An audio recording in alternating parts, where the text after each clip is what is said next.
Ô, Roberto, desculpa aí, deu uma Opa! caída aqui, rapaz. Uhum. Então, eu estava falando aqui, explica para nós aqui um pouquinho o seguinte: são muitas ações, né? Quer dizer, a pessoa tem um dinheiro a receber proveniente de diversas ações. Podia falar para nós algumas que, assim, são mais emblemáticas. Eu sei que na saúde nós temos aí, por exemplo, diferenças de referência, de aplicação de plano de carreira, né? Data base está lá para as calendas, né? É um assunto difícil de resolver do Estado, mas tem muitas ações, né? Sim, Mauro, nós temos ações aqui, quem deve estar nos ouvindo aqui é da educação e da saúde, né? Então, pela saúde, nós temos desvio de função, é uma ação bem corriqueira, nós temos o enquadramento inicial, nós temos diferença de 13º, nós temos o vale alimentação do cedido, nós temos letras, Produtividade, Roberto, a produtividade. produtividade é uma ação que algumas pessoas têm valores expressivos para receber. Temos, olha, Mauro, são mais ou menos umas 15 ações só da 15 saúde. ações.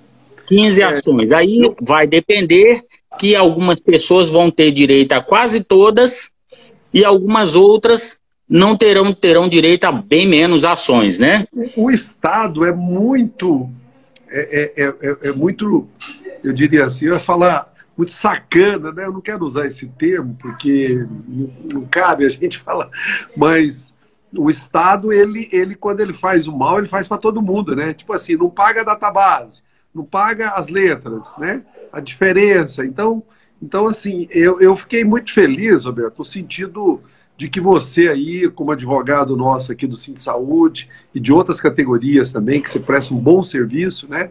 É a quantidade de ações e a rapidez, né? Como que você faz. Por exemplo, a pessoa querendo entrar com essas ações, ela tem que pagar alguma coisa? Como é que é, Roberto?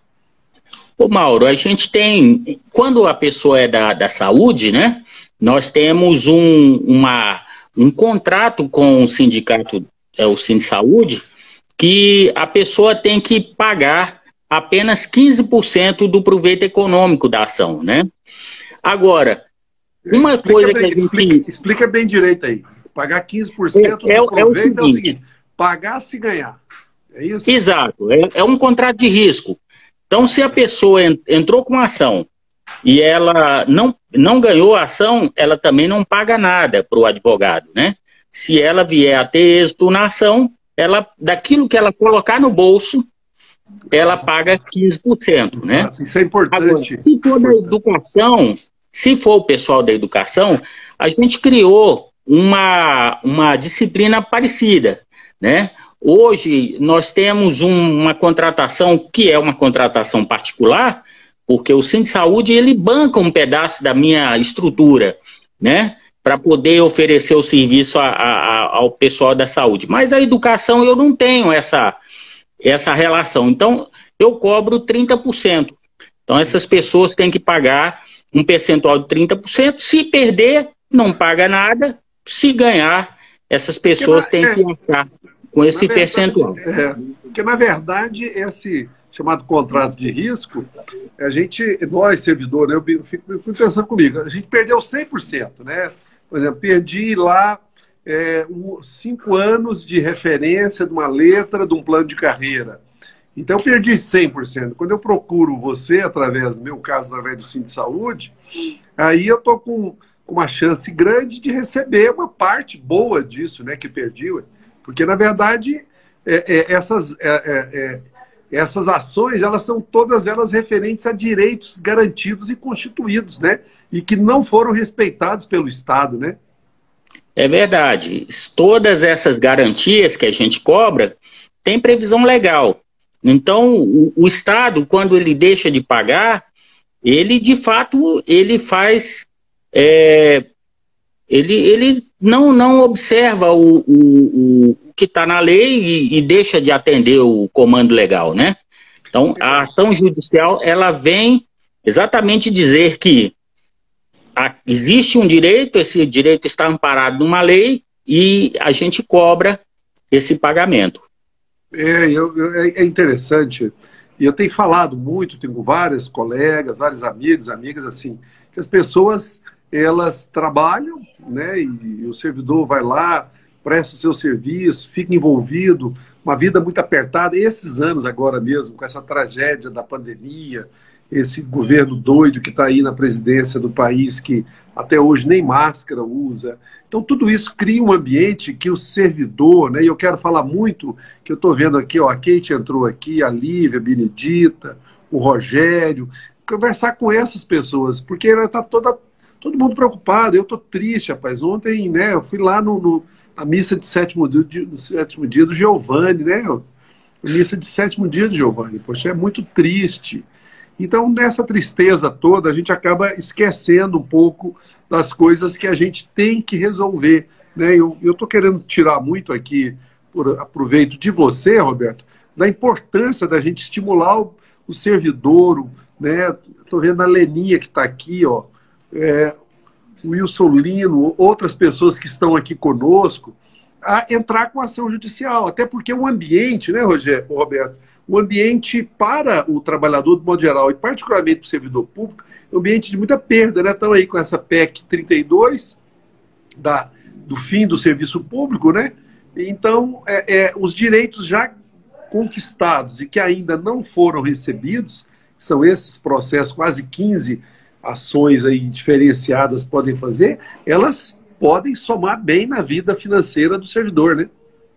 Com certeza. É um momento da história política do país que ele é muito refratário a conquistas,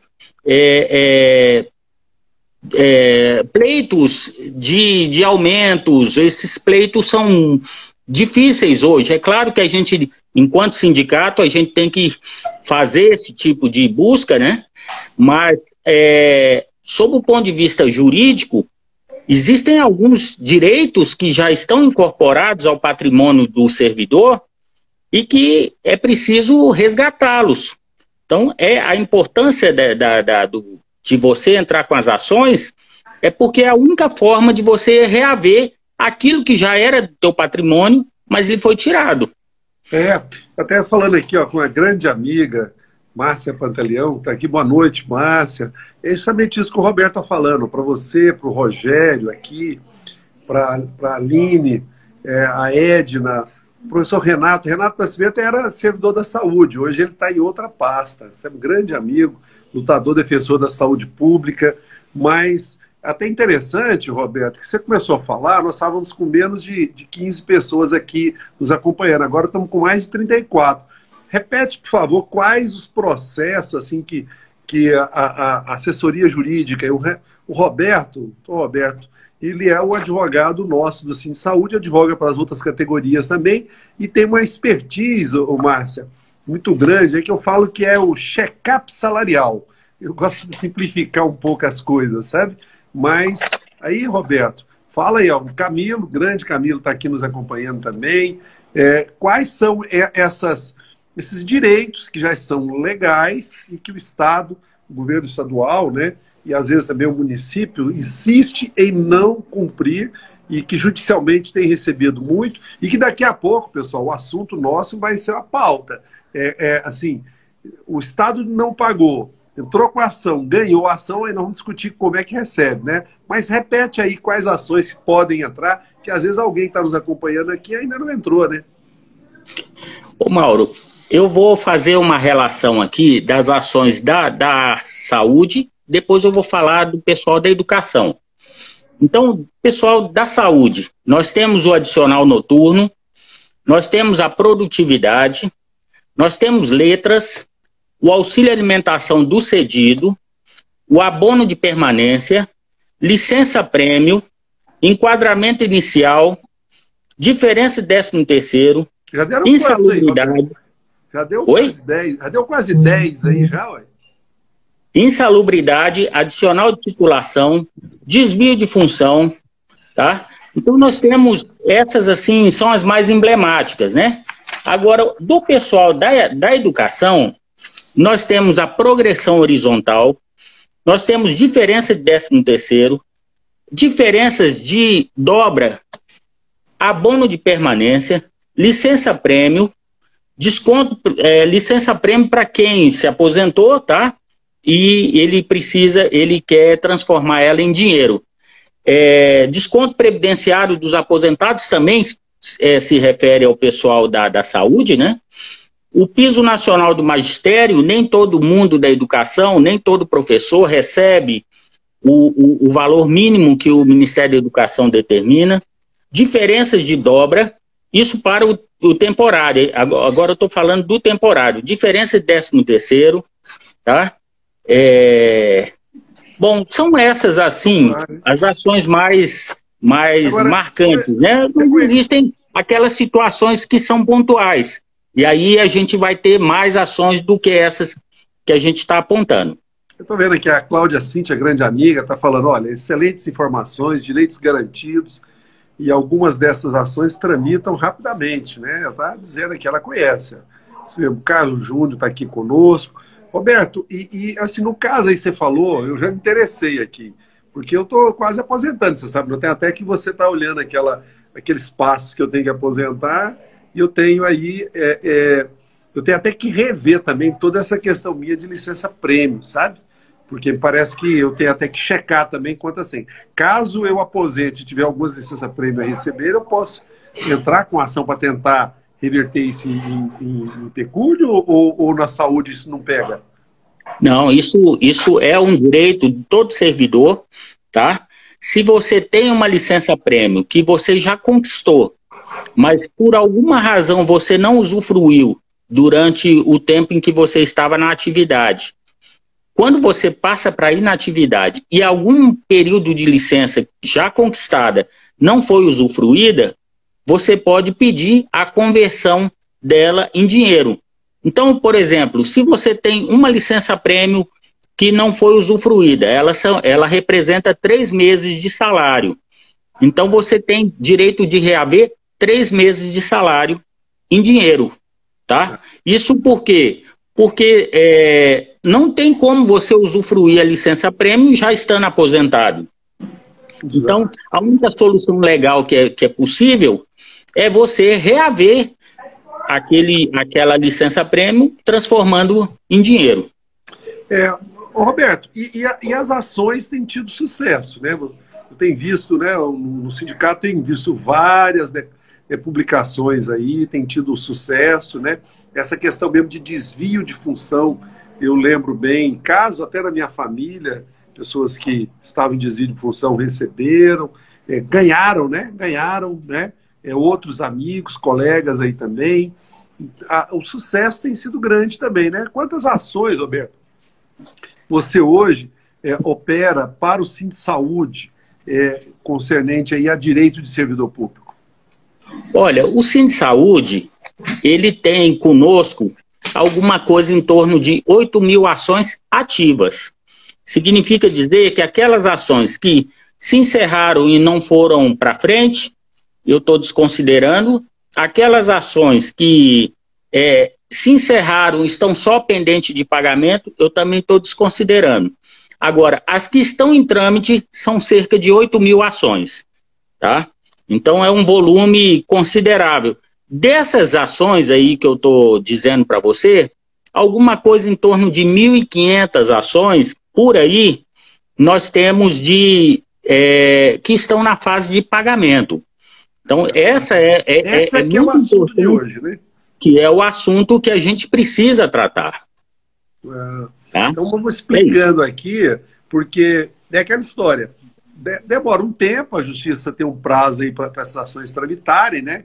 E por isso que a gente tem que entrar com essas ações e entrar com todas que puder, né? Eu tenho sempre falado, tem uma amiga minha, uma grande amiga minha, eu acho que ela já até entrou com as ações. Ela é enfermeira, chama Eleide.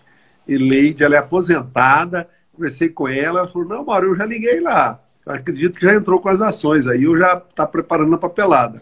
Aí a pessoa entra com as ações, ganha, né? Quer dizer, primeiro, é claro, todo mundo que entra com a ação tentou primeiro receber administrativamente, né? Sempre tenta, porque Era a coisa mais normal, né? O Estado pagar administrativamente, né, Alberto? Isso não acontece, aí vai para a ação judicial, o escritório entra com as ações, ganha, né? Ganha, e aí entra na fase de receber, né? E aí o que tem acontecido, Alberto? Tem uma situação que você me levantou que é um pouco preocupante, né? É o seguinte, Mauro, nós temos, como eu tinha colocado, um volume muito grande de ações da saúde e da educação, apesar de ser mais recente, também temos um volume considerável, alguma coisa em torno de 700 ações já ganhas, tá? E o que está acontecendo? Eu tenho recebido diversas ligações de pessoas dizendo o seguinte, que o governo está procurando essas pessoas para formalizar um acordo. Então, o que aconteceu? Depois da ação transitada em julgado, com sentença depois da ação transitada em julgado. Então, olha só, o servidor, ele tinha o direito, muitas vezes foi até a chefia imediata, pleiteou esse direito, muitas vezes ela requereu administrativamente, e o poder público não quis saber de atendê-la. Aí essa pessoa entrou com uma ação judicial, a ação judicial tramitou, às vezes uma tramitação mais lenta, demorou vários anos, às vezes o valor que a pessoa tem a receber é um valor bastante considerável. Vamos falar aqui da educação. Nós temos algumas ações que o cara tem 60 mil para receber, nós temos algumas ações que uma ação, a pessoa tem 90 mil para receber. Claro que elas são mais pontuais, mas são valores expressivos. E aí, a abordagem que é feita é a seguinte, para alguns, eles dizem assim, você preenche todos os campos, mas você deixa o campo do valor em branco. Então você está aderindo a um acordo que você não sabe, tá? No qual eu vou dizer qual é o valor que eu vou pagar. Então, por exemplo, uma pessoa que tem um valor de 50 mil para receber, que são muitas pessoas, tanto da saúde quanto da educação. Essa pessoa, muitas vezes, por desconhecimento, ela assina um expediente desse e lá, dentro do gabinete da secretaria, o cara coloca, vou pagar 3 mil. O servidor que não tem a noção do quanto que ele tem para receber, acha ótimo. Poxa, eu vou ganhar 3 mil. O Estado fez uma coisa boa para mim, ele vai me pagar. Quando, na verdade, ele está te pagando 3, mas você está renunciando a 50. Tá? E mais, ele diz que vai te pagar. Porque o fato dele dizer que vai te pagar não quer dizer que ele vai te pagar efetivamente. Então, eu vou aqui citar um exemplo. Roberto, só um detalhe antes de você passar por esse ponto. Vamos aqui, a pessoa entrou com uma ação, tramitou, ganhou, tem lá uma sentença, o juiz mandou pagar, aí o Estado, a Secretaria de Saúde ou de Educação, aborda esse servidor com um papel, com um requerimento, um ofício, um negócio, e pede para ele preencher, né, aderindo a um acordo que ele nem sabe quanto vai ser.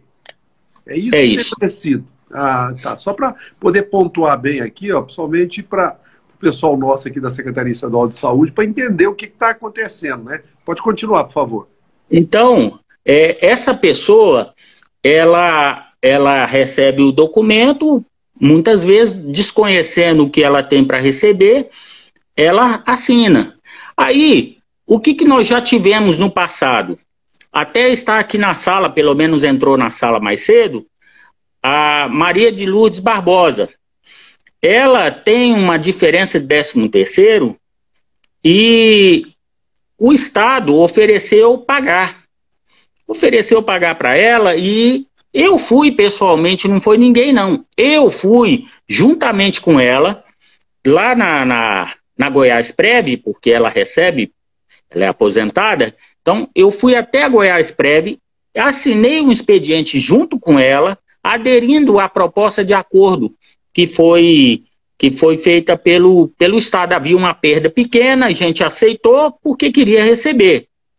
E o detalhe é que até hoje essa proposta de acordo não foi paga.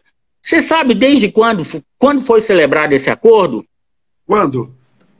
Novembro de 2016. Nossa. E a Lourdes é uma... Pessoal, você que está acompanhando aí, ó, falando aqui, ô Márcia, a Lourdes é uma grande amiga, colega, trabalhou a vida toda na Secretaria de Saúde, ela é uma pessoa dedicada, tinha toda... E hoje passa por dificuldade financeira mesmo, né? A pessoa que quanto tantas outras que merecia estar recebendo, quer dizer, não poderia nem ter perdido esse dinheiro ao longo da vida, né? Porque com certeza, né, Roberto, as ações, elas pegam 5 anos apenas, né? Não tem condição de pegar, às vezes, 20 anos que o Estado não deixa de pagar alguma coisa, né? E a Lourdes, então, desde 2016, assinou um documento desse e não recebeu. Não recebeu. E ela agora, no caso dela especificamente, tem como ela abrir mão desse documento e ela voltar para a gente entrar pelo procedimento que a Justiça determina, porque esse é o que o Estado está tentando negociar. O que a Justiça determina é precatório, né? É o caminho aí, não tem um caminho? Na verdade é o seguinte, Mauro, como demorou demais, nós formalizamos um pedido no sentido de continuidade da ação. E após uma discussão se podia ou não podia voltar para os termos da sentença, o juiz acabou deferindo. Mas poderia muito bem o juiz dizer, não, o senhor fez acordo, eu não posso pagar o que a justiça mandou, porque o senhor tem, um direito disponível seu de abrir mão do valor da sua ação.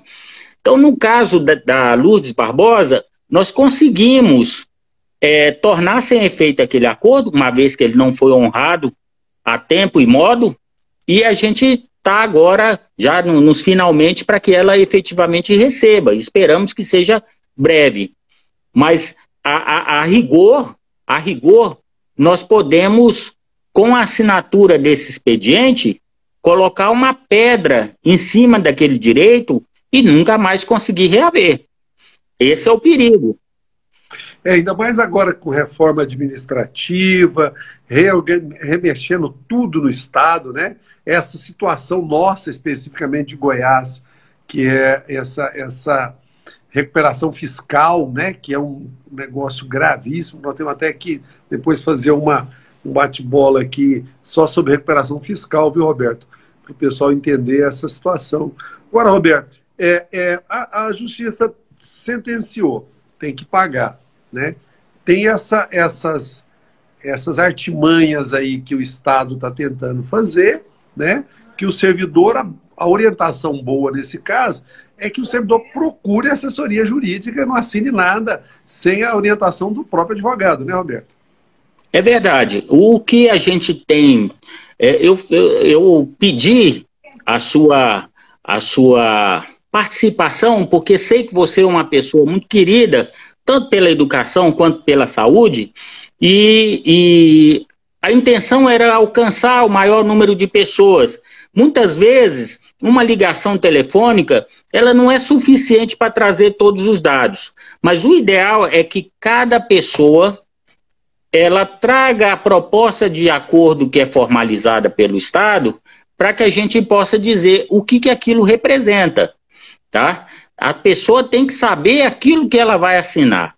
Eu diria o seguinte, 100%, a meu juízo, 100% das propostas não são boas.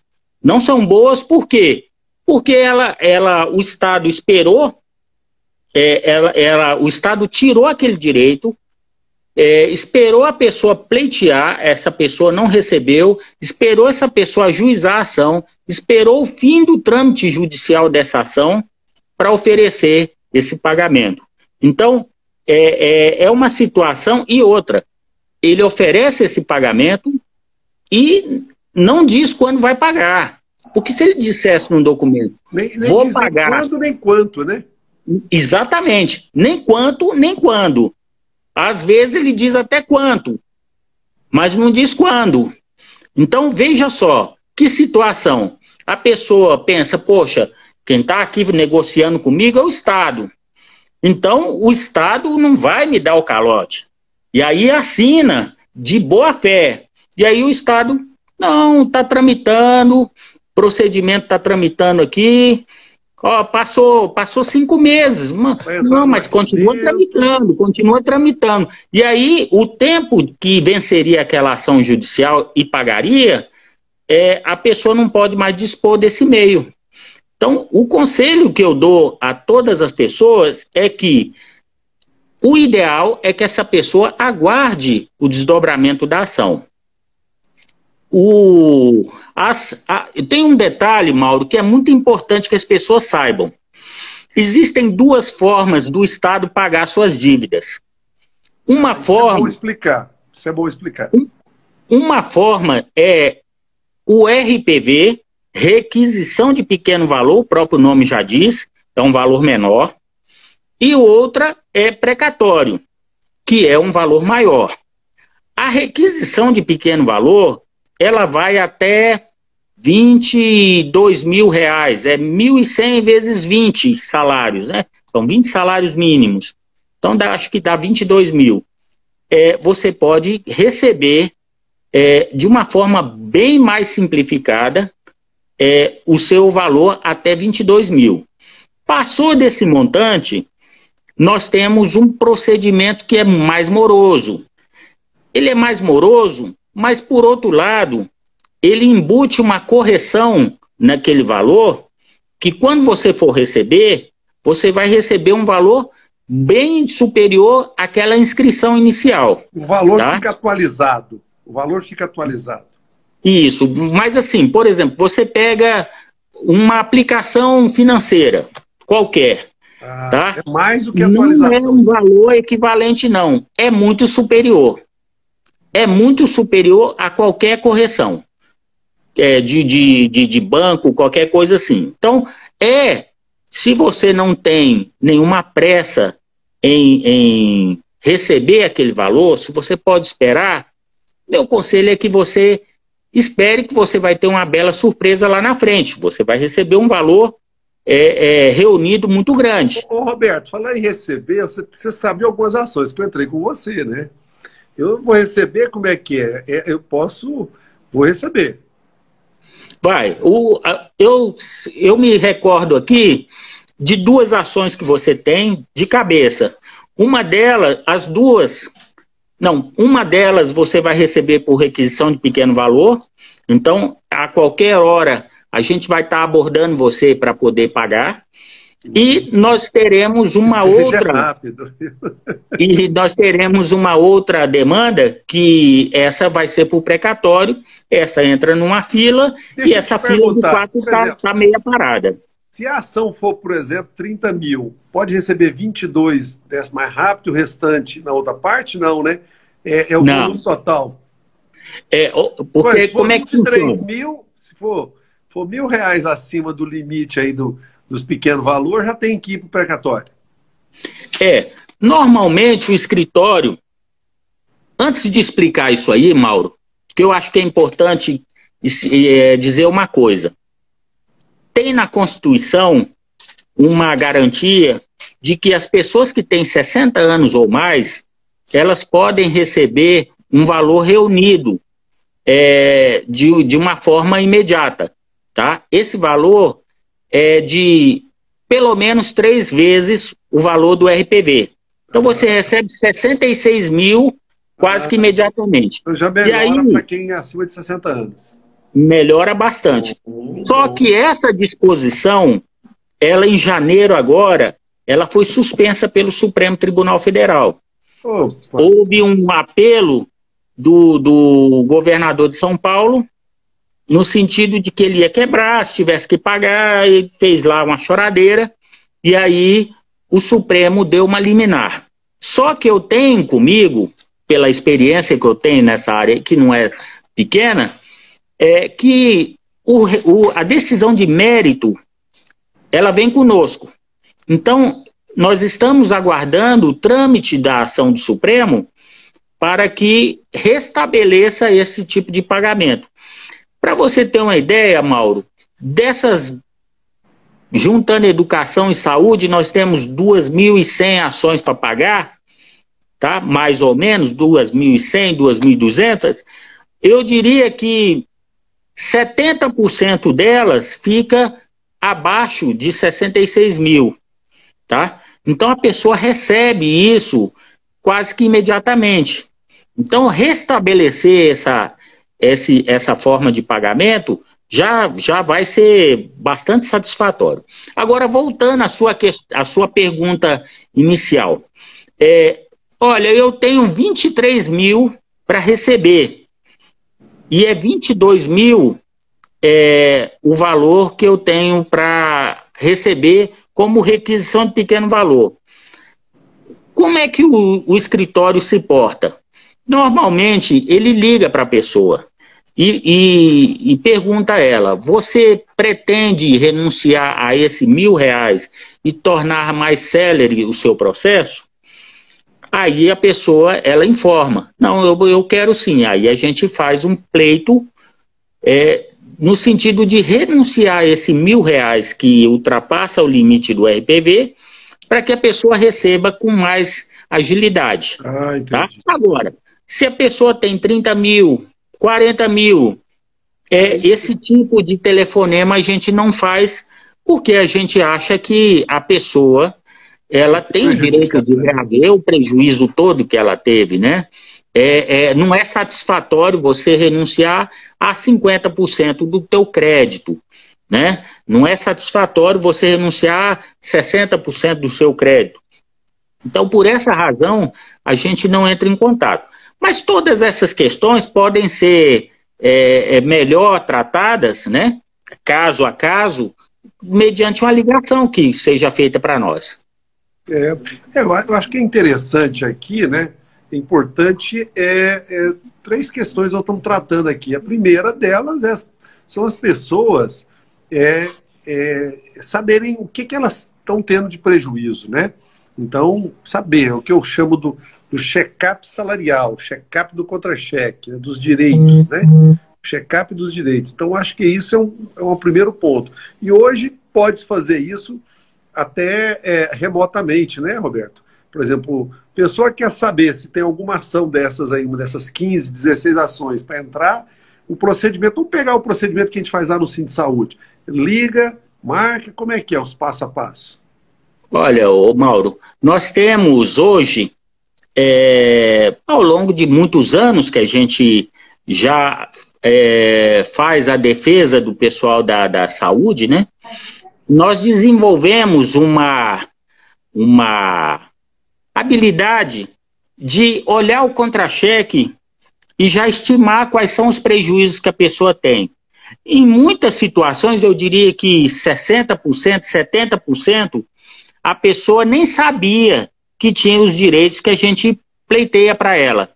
A gente conhece o contra-cheque, vê que ela tem essas garantias que não foram pagas e a gente pleiteia, tá?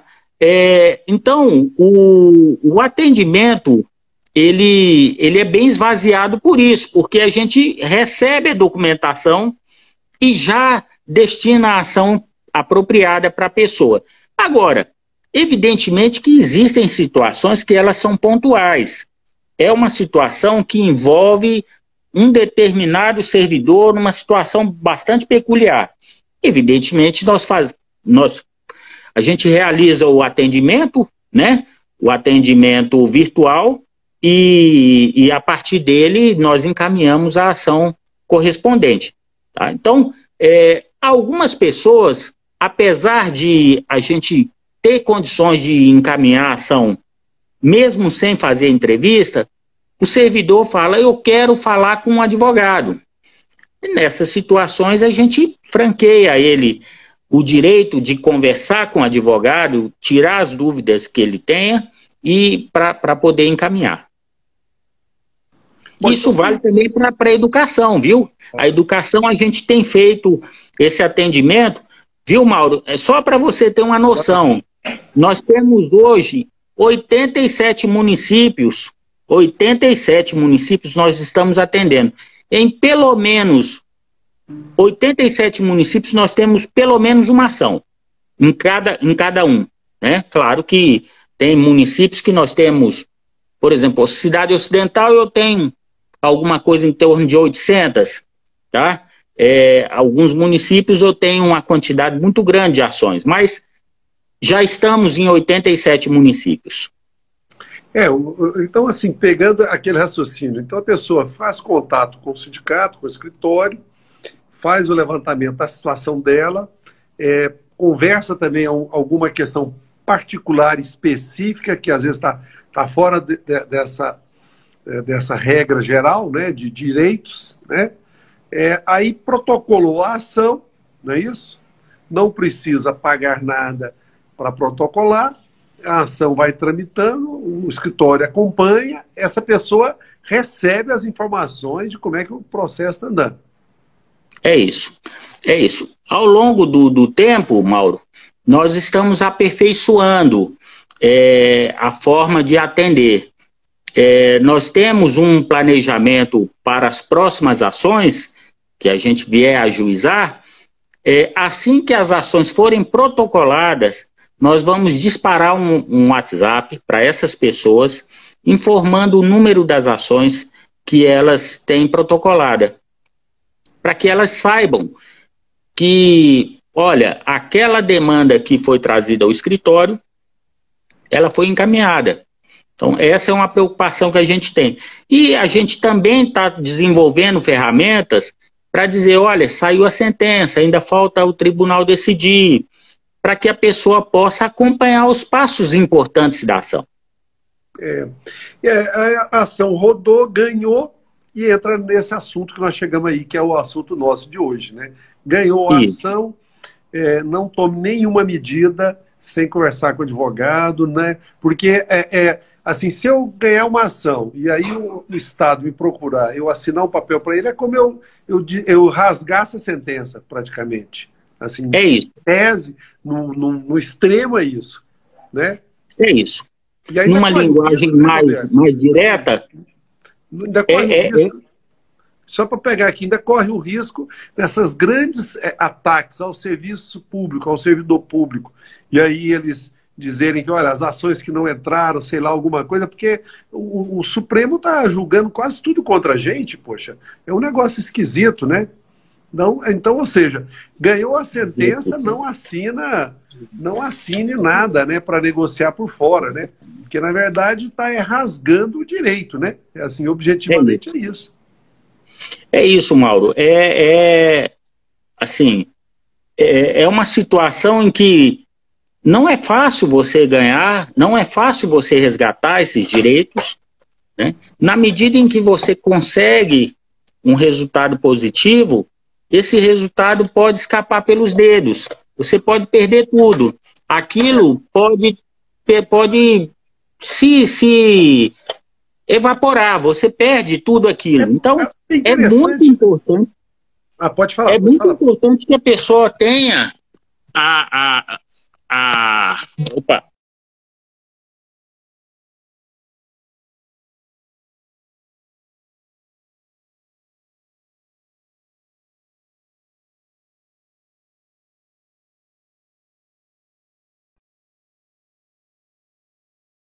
Vamos ver aqui. Aí, Roberto, voltou. Pode continuar. É que minha bateria estava acabando aqui. Então, só um instantinho. Fique tranquilo. Vamos aqui, pessoal. Eu tô sem bateria aqui, eu tô dando um jeitinho aqui. Tá bom. Vou atualizando o pessoal que tá aqui.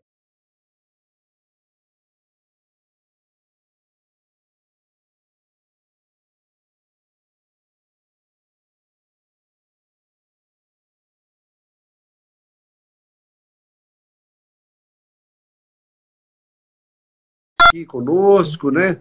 Aí eu converso muito aqui, ó, o Rogério Gonçalves, a Márcia, como ela é lá do trabalho também, ela é da Secretaria Municipal de Saúde, mas eu acho que ela tem ações já no sindicato, porque o município também tem muitas ações desse jeito, né? Mas eu quero abordar um assunto, Roberto, que é o seguinte, que as ações tramitam, mas advogar contra o poder público, o Estado, é muito difícil, né? Não tem a história dos prazos dobrados, eu não sei bem como é que é isso, eu estou sendo literalmente leigo aqui mesmo, porque não é uma ação exatamente igual ao advogar contra uma empresa privada, né?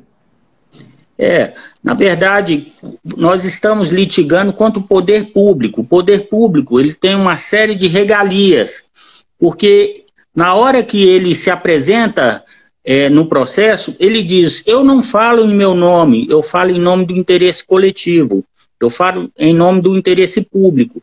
Em razão da possibilidade de que o interesse público pode ser maltratado numa ação judicial, ele tem algumas prerrogativas que são peculiares a ele. Então, ele consegue prazo em dobro para recorrer, ele consegue prazo em quádruplo para contestar. Então, ele tem algumas regalias. Os atos processuais têm que haver uma intimação, principalmente os mais importantes, tem que haver uma intimação pessoal do procurador. Então, não é fácil litigar contra o poder público, né? E a preocupação que eu tenho é, ao final dessa ação se perder, né? É exatamente o que eu estava lembrando aqui, porque perder uma ação que a gente ganha contra o Estado, que tem uma banca de advogados monstruosa, queira ou não queira, tem, a princípio, tudo se refere ao Estado, pensa-se que o Estado está agindo corretamente, porque ele defende o interesse do povo, né? E o que a gente está falando aqui, pessoal, nós estamos falando é o seguinte, o Estado deixou de pagar um direito escrito numa lei, porque o Estado não pode pagar nada que não tiver uma lei determinando que pague, né? E aí, depois disso, o Estado ainda tem uma ação dura dessa, ele ganha todo o tempo, né? E muitas vezes faz até a pessoa desistir, né? Porque a pessoa vai indo, ela pode até desistir e pronto. Agora, passada essa fase, então, Roberto, vamos pegar aqui novamente num ponto específico mesmo, né? O Estado, ele já é sinal de que o Estado está perdendo muito, né? Me parece isso, e, portanto, ele procura um terceiro tempo, aí ele procura fazer uma revisão da decisão, aí já só que tem que fazer isso de maneira direta, tentando envolver o servidor cair na lábia do Estado e aí assinar um documento e ficar a ver navios. E ver navios no Cerrado é difícil, né? Mas olha, Mauro, na verdade ele trabalha em duas frentes. Uma frente tentando mexer, colocar o seu peso político para alterar as legislações que asseguram direitos. Por exemplo, nós temos a questão da hora extra na educação, ela vai ser bastante reduzida, tá? O pagamento da hora extra, de agora em diante, vai ter uma redução, porque ele fez uma alteração legislativa, e ele também trabalha nessa outra ponta, que é dizer para a pessoa, eu te pago. Às vezes a pessoa está endividada, poxa, você vai me pagar quanto? Não, olha, eu vou lhe pagar R$5.000, mal sabendo essa pessoa que tem 50 para receber. Então, isso é um problema. Agora, algumas coisas, Mauro, eu gostaria de falar sobre esse acordo, que é até para que as pessoas raciocinem. Veja só, o termo de acordo, ele tem que ter no seu teor o ato administrativo que o autoriza. Veja só, na administração pública, você não faz nem menos nem mais do que está na lei, tá? Então você não pode falar, para o João eu dou um deságio de 50%, para a Maria eu dou um deságio de 20%, porque isso não é uma atitude que o interesse público pode abarcar. Então você tem que ter uma regra bastante clara. Não existe regra clara nenhuma. A outra questão, o ato de acordo, o termo de acordo, não tem o nome da autoridade que permitiu que fosse ofertado aquele acordo. Então, não existe um agente público que se responsabiliza por aquela proposta de acordo. São algumas irregularidades que me chamaram muita atenção. É diferente, Mauro, quando você, por exemplo, você tem lá uma dívida com alguma pessoa, algum particular tem uma dívida com outro particular, aí ele procura o credor e fala, olha, eu te devo 100, mas eu só tenho 70 para pagar. E aí se faz o acerto, se assim for do interesse do credor, em 70.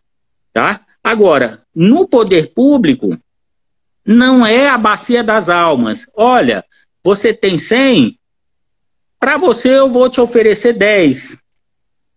Para outro ali eu vou oferecer 20. Para outro eu vou oferecer 50. Você não pode tratar dessa forma. Você tem que dar um tratamento igualitário para essas pessoas. E nada disso um instrumento ele tem. Tem um detalhe, Mauro, que também eu queria chamar a atenção, que é o seguinte: com o passar das ações, o número de ações ajuizadas, houve um endurecimento no judiciário, principalmente aqui da comarca de Goiânia, para que fosse... Eu considero que é uma medida para restringir o acesso ao judiciário aqui de Goiânia.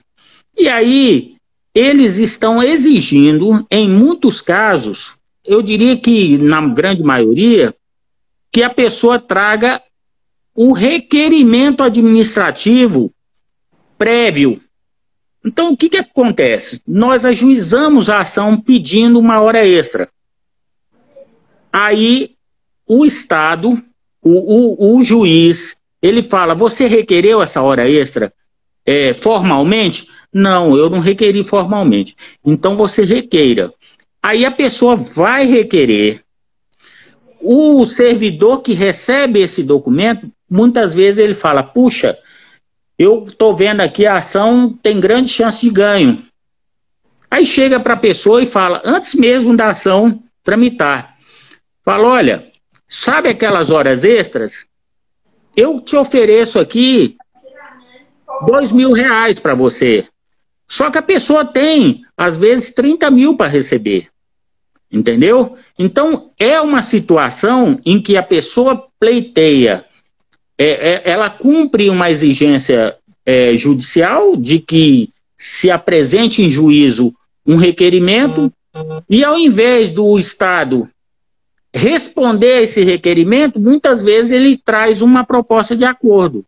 Então, é um movimento que eu diria que é bastante preocupante, porque tenta mexer nessa questão da ação judicial.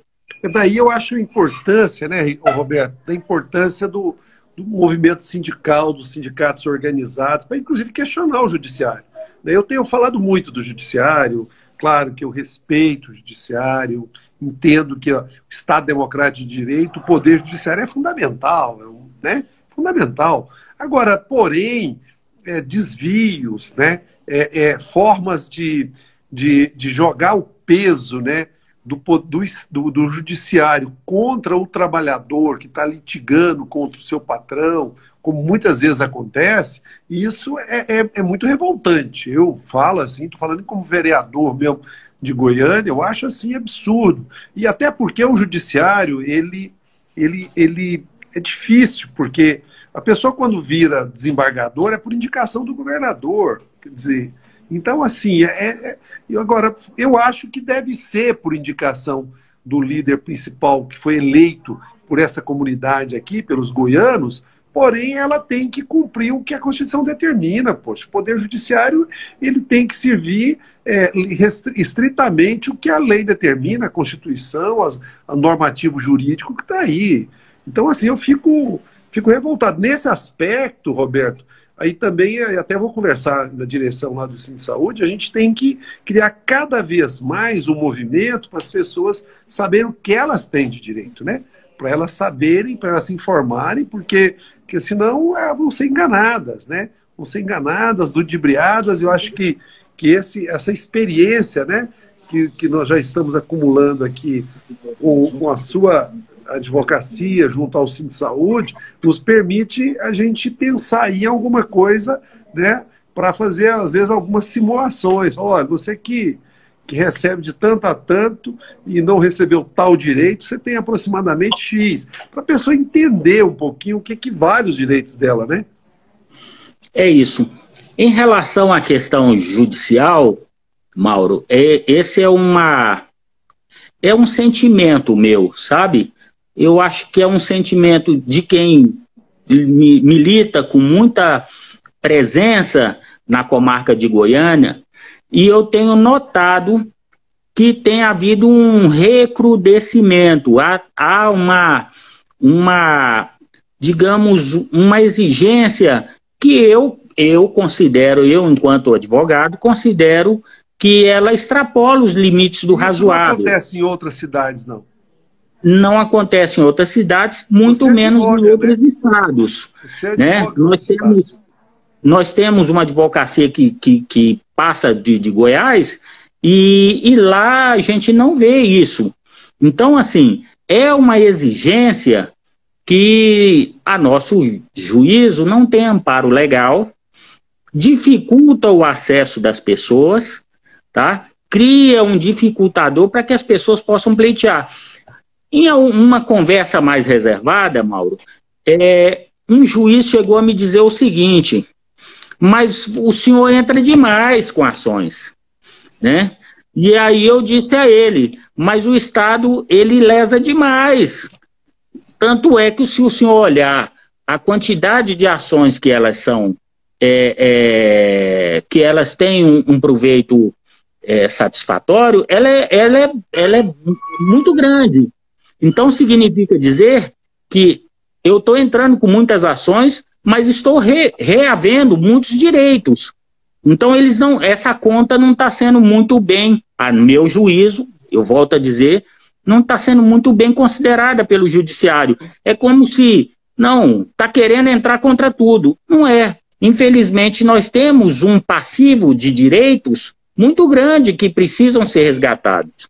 E só entra em cima de direitos, né? Se é direito, pode entrar, né? Porque você não inventa, né? O escritório, nem o sindicato não inventa a ação. Fala assim, vamos inventar um negócio aqui, vai que cola. Não é assim, né? As coisas, nós sabemos, por exemplo, quando a gente vai lá brigar por um plano de carreira, brigar pelo um direito básico, brigar pela insalubridade, alguma coisa assim, é uma situação que a gente fica completamente envolvido, né? E aí o judiciário... Agora, é interessante você falar isso, porque como eu sou um agente político, eu vou prestar mais atenção nessa questão, fazer um levantamento. Eu tenho falado, né, por diversos momentos, e aqui está aqui, pelo menos estou vendo aqui um advogado, Camilo, outros amigos que são advogados também. Nós temos que criar um observatório do judiciário. O judiciário precisa ser observado, nós precisamos fazer parametrização, né? Porque provavelmente não tem previsão legal, né, que o juiz colabore com o Estado, né? O juiz é para julgar as partes, né? Porque determinadas medidas, se elas não estão previstas em lei, né, ele já está extrapolando o seu papel, né? Eu considero, Mauro, que se você pega... Existe todo o procedimento judicial está previsto em lei também. Então, se você cria exigências que não estão previstas na legislação correlata, você está criando instrumentos para dificultar o acesso. Então, eu volto a dizer, toda vez que você diz que para entrar na comarca de Goiânia, contra o estado de Goiás ou contra o município de Goiânia, qualquer ação, qualquer uma, diferença de 13º, qualquer coisa, você precisa ter um requerimento administrativo, Isso não tem previsão constitucional. Isso não tem previsão em norma infraconstitucional. Então, essas situações, elas acabam criando, por exemplo, como criou. Diante da exigência que o tribunal tem feito, eu tenho levado, eu tenho protocolado, eu tenho uma procuração para isso, eu vou até os órgãos públicos e requeiro, faço o requerimento administrativo. E aí, em muitas situações, o agente lá da secretaria, por exemplo, da educação, ele diz, olha, para protocolar o seu pedido administrativo, você tem que assinar um acordo. Aí eu digo para ele, meu amigo, eu sou advogado, o senhor não pode falar isso mais não. Se o senhor falar isso aqui, eu vou criar um problema para o senhor. Aí nós tivemos a informação de que quando o requerimento administrativo é levado por advogado, eles não juntam um acordo. Mas quando a gente orienta a parte, o professor, o servidor da saúde, a entregar aquele requerimento para as secretarias, em muitas situações o cara fala, olha, para você protocolar esse requerimento, você precisa assinar esse acordo. Então, veja só que situação maliciosa. Primeiro, há uma exigência ilegal, nós estamos diante de uma exigência ilegal, que é fazer requerimento administrativo para todas as ações. Basta dizer o seguinte, Mauro, quantas ações de 13º eu não fiz requerimento que foram sentenciadas favoravelmente? Por que agora eu preciso fazer requerimento? Então, isso são contrafatos, não há argumento. Então, nós estamos diante de uma exigência que eu considero abusiva, e aí, para atender a exigência abusiva, eu sofro um novo abuso, porque aí o poder público diz assim, olha, eu não aceito, claro que ele não diz isso para nós, advogados, porque aí a gente toma as medidas. Agora, quando vai um particular, quando vai um servidor lá levar o seu requerimento, ele diz, só aceito se você assinar um termo de acordo. Significa dizer que se você leva isso ao judiciário e o procurador considera que aquilo ali você vai perder a ação, que o Estado vai perder a ação, ele faz lá. Olha, aqui a pessoa tinha 20 mil, eu vou aqui dizer que a pessoa assinou um acordo de 4 mil. Roberto, isso antigamente aí nas roças no interior aí, muito tempo atrás, no início do século passado, no meio do século, tinha muitos fazendeiros que pagavam os funcionários e depois botavam os peão dele lá numa tocaia, lá na saída da porteira para pegar o dinheiro de volta, né? Isso está parecendo a tocaia moderna, né? A tocaia moderna é absurdo o negócio. Mas olha, eu como agente público e servidor público vou mexer nessa questão. Vou entrar, eu quero inclusive, se você tiver despachos de juízes que tratam isso, vamos entrar, porque é preciso a gente restabelecer o equilíbrio dos poderes, e nós não podemos usar o poder jurídico, a justiça, né, o poder jurídico, ele não é, o poder judicial não é o advogado do Estado, pelo contrário, ele é o equilíbrio judicial da sociedade, né, e não pode se portar dessa maneira. Mas, Roberto, nós estamos chegando aqui ao nosso tempo, aqui eu queria resgatar um pouquinho para a gente poder, entrando aqui na nossa parte.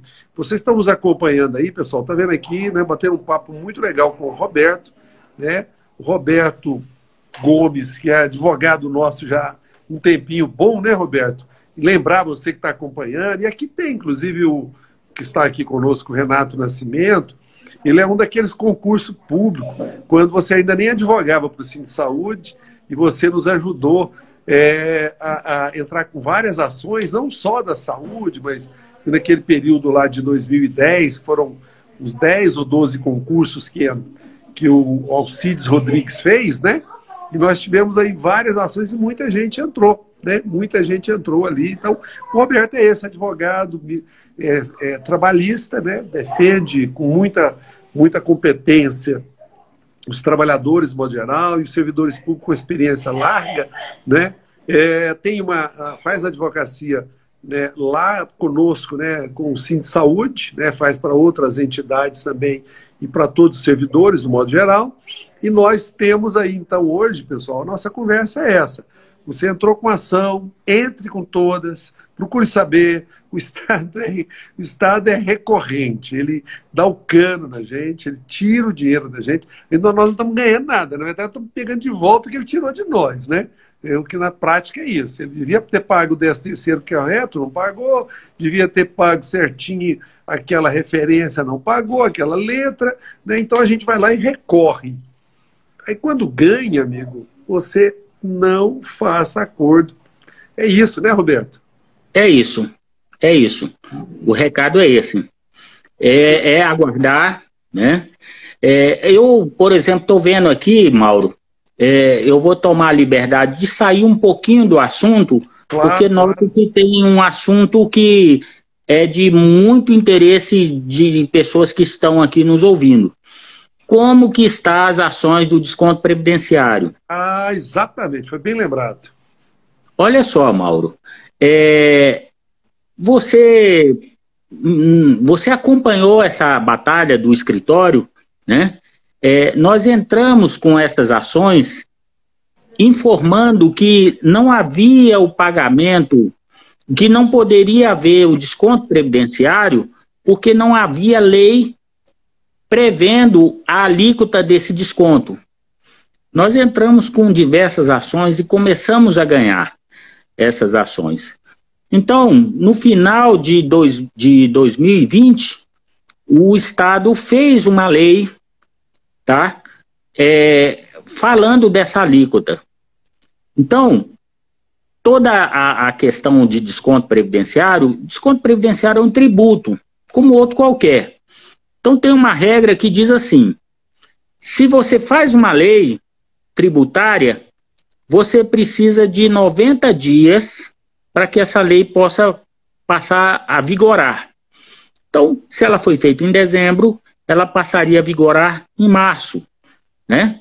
Então, até março, eu diria, Mauro, que nós já quase que pacificamos o entendimento no sentido de que é devida a devolução.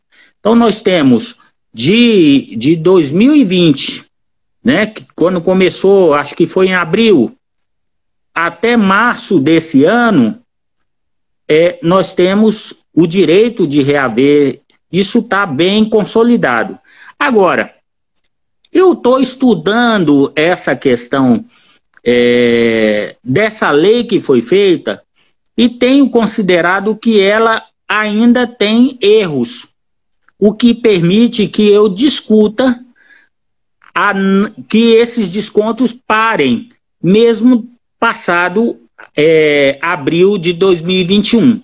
Então, pessoal, falando aqui de uma forma mais direta, quem entrou com ação conosco, há uma grande chance de reaver essa cobrança do desconto previdenciário até março desse ano.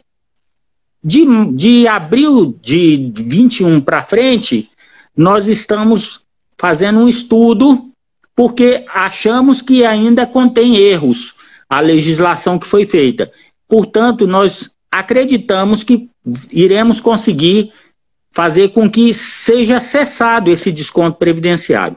Então, essa é uma posição bastante atualizada do andamento das ações de desconto previdenciário. É muito bom você ter lembrado, até hoje, quando eu estava divulgando também a nossa live agora à noite, várias pessoas me perguntaram mesmo, a professora Grazioli, lá de Rialma, ela falou, olha e tal, eu falei, vou entrar lá, participa conosco. E aí eu também reforçando aqui, amigos, amigas, né, eu sou servidor público, né, sou servidor público com muito orgulho, né, criei a minha família, todo o tempo como sendo funcionário público mesmo, né, hoje mesmo estava de plantão, por isso que nós marcamos essa live para 7h30, caso eu não tivesse lá, poderíamos ter marcado até para mais cedo. Agora, nós também temos um movimento muito forte, você que está nos acompanhando, a sociedade de modo geral, essa questão que o Roberto falou aqui, você que não é servidor público, você entendeu o absurdo do absurdo do absurdo, que é o seguinte: a pessoa paga para aposentar, paga lá 25, 30, 35 anos, às vezes até mais, né? O servidor público aposenta e continua pagando aposentadoria. Isso é um absurdo, é um roubo, é um assalto, é um assinte, é algo assim. E nós estamos falando aí, amigos, amigas, aqui, ó, nós estamos falando o seguinte, de alíquotas, no caso aqui, de 14,25%. Quer dizer, a pessoa, vamos pegar o caso aqui, nós, servidores da Secretaria Estadual de Saúde, nós estamos com 10 databases sem receber.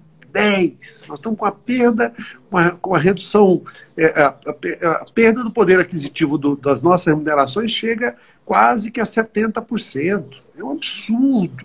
E aí o Estado vem, né, o Caiado, aí tem que botar o nome, o Caiado, manda um projeto de lei final de 2019, né, nós instituindo essa cobrança para todos, principalmente os que se ganham menos, porque aí cobra a partir de R$ 1.000 que a pessoa recebe.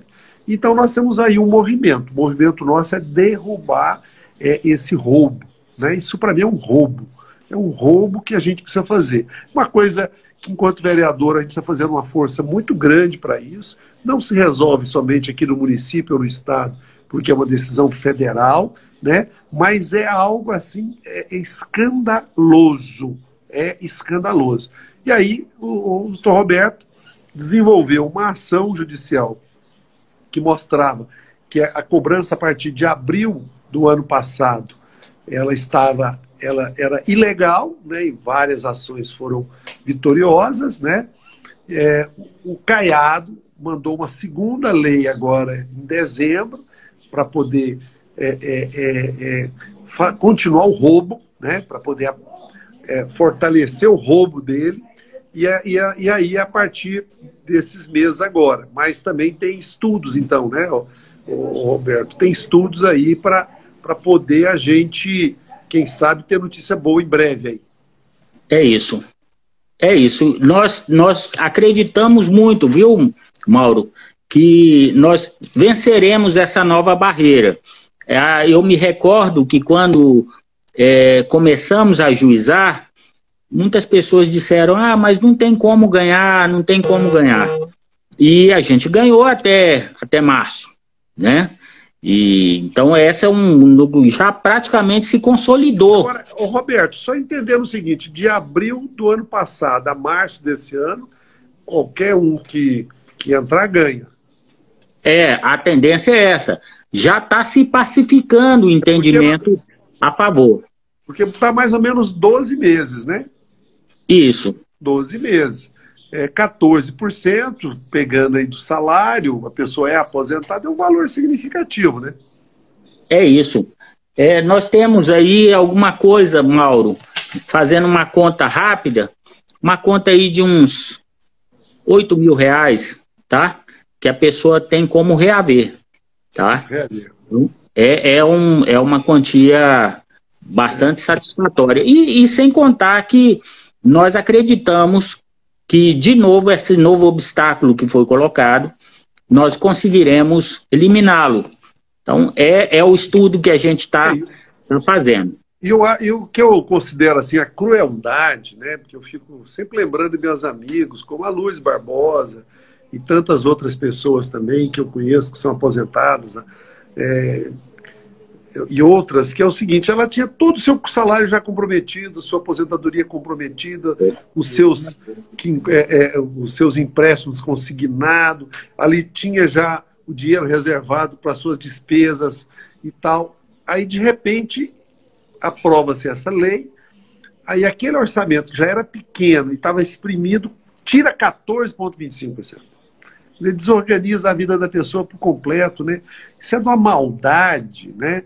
E aí, pessoal, nós temos essas ações que o Roberto está estudando, nós temos uma ação importantíssima que a gente precisa falar, que é a ação política. Não é possível votar nessas pessoas, não é possível votar nesses deputados que estão hoje retirando direito, acabando com o servidor. Um governador como esse, que está aí, ó, acabando com o servidor. Então, também, assim, nós estamos melhorando aqui, os sindicatos melhoram a ação, eu, enquanto vereador, me desdobro, faço todas as ações, os nossos advogados estudam as causas, prepara um bom argumento, né? Prepara tudo isso. Agora, você, amiga servidora pública, não pode votar nessas pessoas. Não pode. E você sabe quem nós estamos falando. Você sabe quem nós estamos falando. Porque, olha, é de uma maldade que não tem limite, né? Não tem limite. Bom, Roberto, agora chegamos aí no nosso tempo. Eu queria, né, você que está me entrevistando, mas no final das contas eu que te entrevistei. Aqui o político acaba tomando conta, né? Mas sempre é muito importante, muito esclarecedor, Roberto. Nós precisamos manter, e eu estou achando, né, aqui no Instagram, nós podemos fazer com mais facilidade do que a gente fazia aquelas outras, né? Sim, sim. Então, vamos repetir mais vezes. Eu acho que a gente precisa aí vamos fazer uma aí, eu acho, o passo a passo, bem detalhado, desse check-up salarial, sabe? Acho que é interessante falar, olha, pessoal, vamos aqui, apresentando nomes, quem sabe a gente convida algumas pessoas, porque hoje aqui no Instagram dá para fazer até 4 pessoas, né? Aí pode ser nós dois aqui, a gente convida 2